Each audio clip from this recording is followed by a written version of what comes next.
কেন হয়েছে কি মনে হচ্ছে?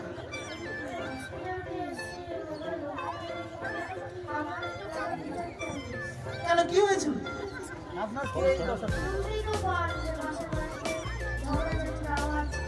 হ্যাঁ সে সকাল হলেই শোনা যায় পাশের বাড়ি কাকু কাকিমা বৌদি বউ দাদা ঝগড়া করছে, শোনাই যায়। আপনার পরিস্থিতি কি হয়েছে? সত্যি কি বলেছিলেন?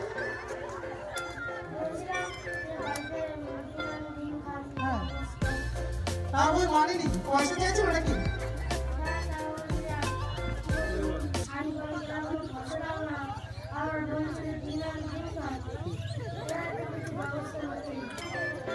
আচ্ছা অর্থাৎ বাড়িতে যে ওয়াইফ রয়েছে তার যে চাহিদাগুলো হয়তো ঠিকঠাক এই মশাই মানতে পারছিলেন না বা আর্থিক অবস্থার কারণে ঠিকঠাক জোগাড় করতে পারছিলেন না, তো সেই কারণে তার উপর অ্যাটাক হয়েছে।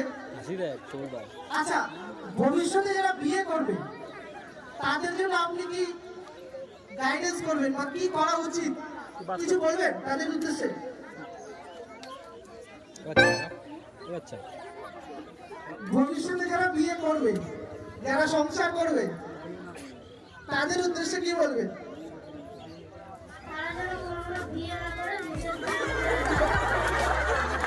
খুব সুন্দর উনি বলেছেন যে বিয়ে না করে এবং এর সাথে একটা কথা বলেছেন যে নিজের পায়ে নিজে দাঁড়ায়, নিজের পায়ে দাঁড়িয়ে তবে বিয়ে করতে হবে। তাহলে চাকরি বাকরি করে যারা মাদেরকে বাবাদেরকে যারা যেমন করে আদর করেছেন তেমন